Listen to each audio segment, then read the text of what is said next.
I was at the game. So first of all, I want to commend, but also kind of condemn the Raiders fans because they were talking so much smack going into this. I could feel from the vibe online that it was going to be more rowdy this year. And it was. There was way more fights than any other Raiders-Chargers games I've ever been to. And there was honestly less Raiders fans there than any Chargers-Raiders game than I've ever been to. But I will say, from people that I talked to that were at the game also, and myself included, there was a fight that broke out right next to me. I'm even in the video that's going viral, like just trying to get out of the way and make sure that I'm safe and my family is safe and my friends are safe around me, and we could just let it happen and back off, because that's what you should do. If there's ever a fight at a football game, you should disengage. Even if you're in the fight, you should try to de-escalate, leave the situation. It is life or death. There's no reason to fight in the grandstands. Every single fight in the grandstands could end with someone in a coma. There's concrete everywhere. There's sharp edges. There's bleachers. If you get knocked out in SoFi Stadium, you are guaranteed to hit your head on something when you go down. And that is just not safe, y'all. There is no way it is ever worth it. No matter what the argument was, if the guy called your mama a hoe, just give him the middle finger and walk away. That's all you need to do. You do not need to go any further than that. Raiders, Chargers, and any fan of any team anywhere across the country. So I do want to condemn them for that, and that's messed up. And I honestly think that the fight on the field incited a lot of fights in the crowd. I'm not blaming any individual players or anything like that, but just the happenings and the timing and the fact that everyone was so hot in SoFi Stadium that day, just the temperature-wise, everything was raised up. Everything felt like it was escalated. It felt like there was more tension than ever before in a Raiders-Chargers game that can still be lighthearted and fun typically when the Raiders fans fill the stadium. But this year, I will say it was like 60-40, less so than 99-1 like I've seen in previous years with Raiders to Chargers fans. And maybe that also is a reason that there was a bit more fights and it was a bit more rowdy. But overall, I will say that people said that the Raiders fans weren't too bad, other than those few that kind of ruined the image for everybody, which I agree with, man. I'm good friends with a lot of Raiders fans. I'm almost friends with every Raiders content creator, Raiders fans that you guys probably know. So it's not even like I hate you guys personally as people, as human beings, and I want to fight you or kill you or hurt you or assault you or do anything like that. It's not like that at all. Not even 1%. It's just all about football. I like to talk trash. I'm a corny, goofy, silly dude. So my style of smack talk probably gets under a lot of y'all's skin. But yeah, that's it for the fan base. I want to applaud those who are cool, handled their alcohol, handled their drinking, tried to stay cool in there. It was a bad day to be drinking. It was 100 degrees in SoFi Stadium. A bravo to you guys. I've gotten a lot of compliments from fans, the Chargers fans that were there, saying that the Raiders fans were actually not that bad compared to what you're seeing on Twitter and what you're seeing on YouTube and in the media.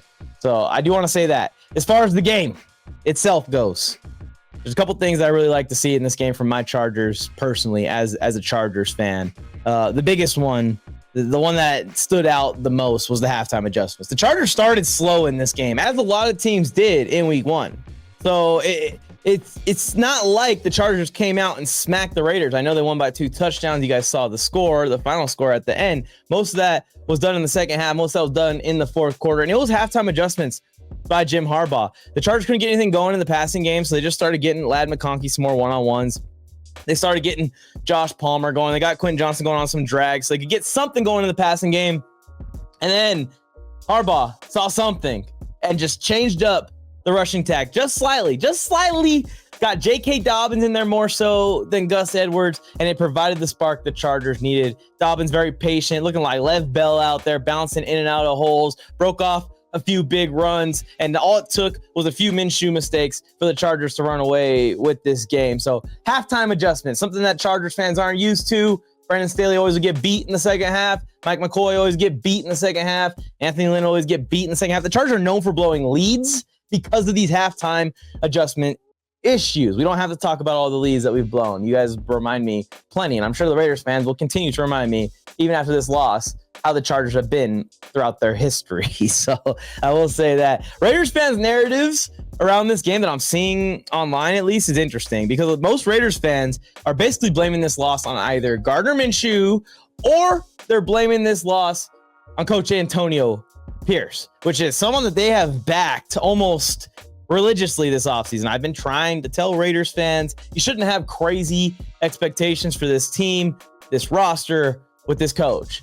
I think that this is a team that has a roster that could be coached up, that could be coached to 10 wins, that could be led, because there is talent in these important spots like edge rusher and pass rush in general. There is talent in these important spots like receiver. I think Zeus is very talented, not as talented as J.K. Dobbins, but I think he is a very talented back. I think he's more of a power back than the Raiders fans want to admit, and Alexander Madison is going to have to be a lot more involved. We saw him make the Raiders like big play of the day, hurdling Asante Samuel Jr. up the sideline. So I think for the Raiders fans, blaming Antonio Pierce, blaming Minshew, it's interesting because all of us other fans have been telling them that Gardner Minshew and Antonio Pierce weren't going to be great together and a great duo. And I think even Raiders fans will admit that Aiden O'Connell makes sense to be the starter of this team. Maybe Aiden O'Connell isn't better at quarterback than Gardner Minshew. There's a chance that he isn't. There's a chance that Antonio Pierce is right. Gardner Minshew is slightly better than AOC, but why not find out what the kid can do with, a full season, a start from week one? If it goes off the rails, you always have Minshew to fall back on, a guy that has come in out of a backup role and provided sparks for teams, honestly, in the past, multiple times. So that's kind of like, I thought his role here, bringing him in, was to back up AOC, find out if AOC is the guy for the Raiders or not. The Raiders can look at the draft next year. The Raiders can look at free agency next year. And Gardner Minshew can kind of just coast them to a 500 record that is right there in the wild card picture or so. But after this game, I don't feel that way anymore. I don't think they're going to be a 500 team if Minshew stays in there for too long, because Minshew looks scared out there. And this Raiders O-line is not an O-line that's going to give him a clean pocket week in, week out, like the Indianapolis Colts O-line last year. And I know a lot of people think that the Colts O-line is a super injury-prone O-line and they stink, but it's a good O-line. It's not bad. It's not elite. It is a very good offensive line. We saw what Anthony Richardson did against the Texans in a loss this last week. He had time to throw the ball. He had time to move around, navigate the pocket. Jonathan Taylor had space to work with. It showed. Not the same with the Raiders versus this Chargers front seven, which I think is the strength of the Chargers team and why I was so confident. And I had a 35-10 score prediction, ended up being 22-10 in this game, was because of the Chargers front seven's ability to dominate and get after Gardner Minshew and pass rush and slow down the rushing attack if coached properly. That's exactly what we saw. And I'm glad it all came to fruition for me. Sorry, Raiders fans, y'all lost. And now you got the Ravens next week. So you're basically 0-2 already. At this point, y'all are weak at some of the most important parts of the team. Offensive line, tackle specifically. Colton Miller can't stand. Colton Miller can't get in the way even from Khalil Mack and Joey Bosa in this game. You guys pop on the all 22 tape, fan of any team, honestly, and watch this game with an unbiased perspective. Joey Bosa was freaking phenomenal. I wish this guy could be healthy his whole career, because this is his potential right here. This is his ceiling. This is what he can be. He could be one of the best game wreckers in the NFL, and we saw it all in this game. Unstoppable stuff, guys. You got to go watch it. It was very impressive. Khalil Mack was amazing as well. And then at the quarterback position, we already just talked about it, and I have my doubts in Antonio Pierce. The Raiders defense was good. It wasn't amazing. It wasn't perfect. The Chargers should have scored 30 in this game. They had a drop touchdown that cost them that, and a few other drives that stalled out because of stupid false start penalties, stuff like that. And you can say it was the crowd noise. You can say whatever it was. It's stuff that they're not going to deal with or have problems, I don't think, next week in Carolina against the Panthers. But Raiders fans, let me know what you guys think in the chat. I'll see you guys week 18. We'll ramp up the shit talk again when that time comes. I'll actually be rooting for the Raiders to beat the Chiefs.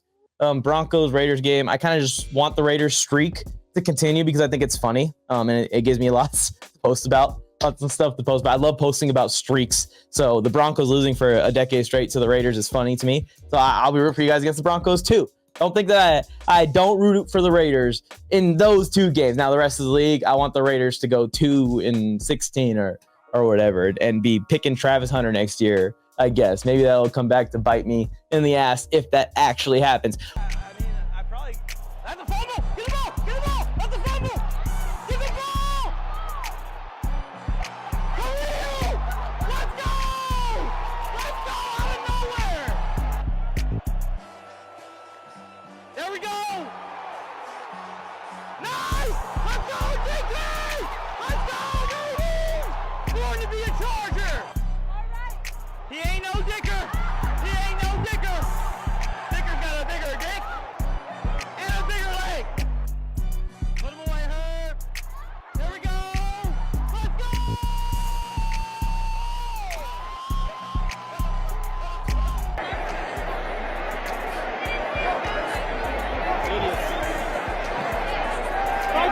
On the field? What is going on? Yeah! That's how you put them home. Send them home. Bye, everybody.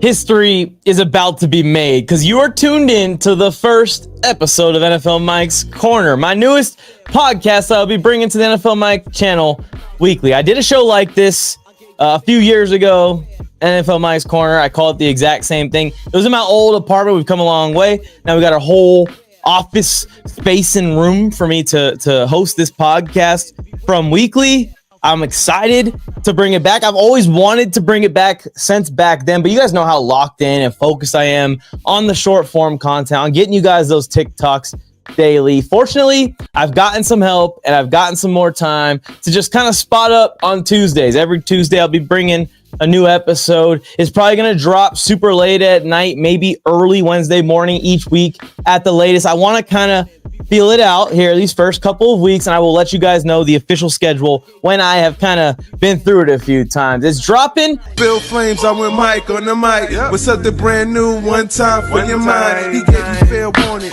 Now it's time to smack him in the mouth with that raw sports talk from the town. Sweet chin music to your favorite sportscaster.